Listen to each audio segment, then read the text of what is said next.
One of the other rigs that I use on a regular basis really is just a fixed paternoster rig. It's an old school rig. A lot of people refer it to an old school style rig because that's what we used to use years and years ago, especially on natural venues before commercials took off.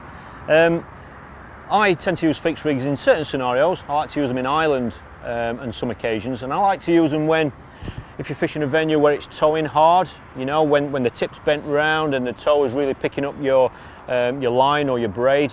And I like to use a fixed rig then because it can almost be, it's almost a self-hooking rig. It's a really effective rig in those scenarios. The way that I tie, probably, you know, 99% of the time is the way it's, you know, the rig that I'm going to show you right now. Like I say, it's a fixed paternoster rig, so be careful if you use this because many fisheries don't allow you to use these sorts of rigs, so always check fishery rules first. It's a really simple rig. It's one that you can very rarely get tangled with, purely because it's so simple. And all I start off with, again, I clip a bomb onto a snap link swivel just to make it easier to work with. So I've got my main line, I thread that through the swivel, so you've got your bomb there just hanging down. And what I like to do then is I'm just going to rest that on my knee there to make it easier to do. I actually twizzle the line between my finger and thumb, and what I'm trying to do is just twizzle that. You can see it twizzling around the bomb going up to the swivel, and as you can see, the loop there at the bottom is really quite large. I like to make that as small as I possibly can, and the way that you can do that is just by unraveling it and then tighten it again. And as you can see, that's really reduced the size of that loop, and you can do that as much as you wish, but I like to make it nice and small like that, and I twizzle it so it goes up about 10 centimeters. Okay, so that's twizzle now, so I'm just going to nip the top of that swivel between my finger and thumb.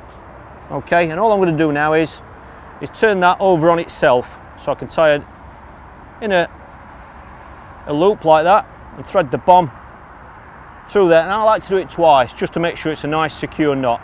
So I'll thread that through twice and then pull the knot, and I like it to be about 5-6 centimeters, just about half of what you've had. Always wet your knots when you pull them tight.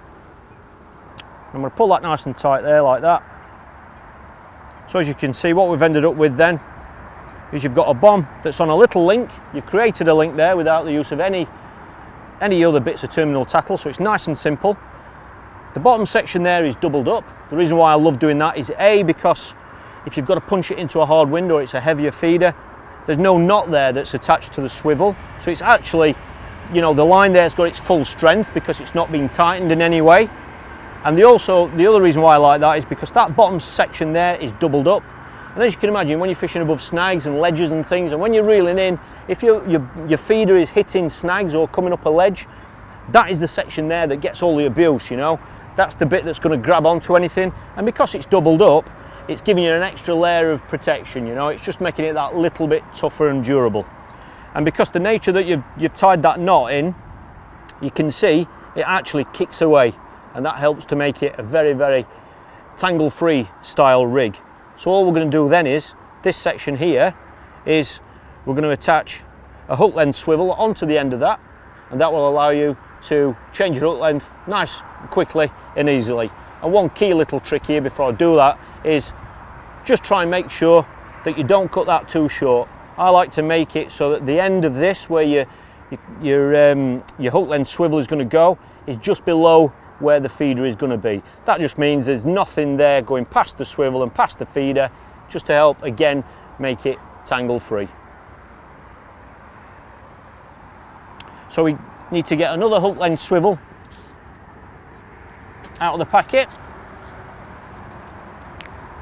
All I'm going to do is tie this on again with a Polymer knot, which is a knot that I like. It's nice, quick and easy. So this is the end of the line that we've just been talking about. I'm going to thread that onto the hook length swivel, thread that back through so that swivel is now on a double piece of your line. Just nip it like that. I'm going to put the loop through that loop and then over the swivel.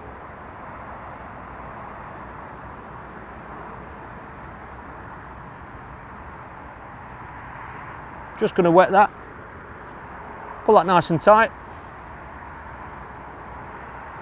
So that's now locked in place. That's it, so that's trimmed off now. As you can see, that's the hook length swivels on there now, so that makes it nice, quick and easy to change the hook length.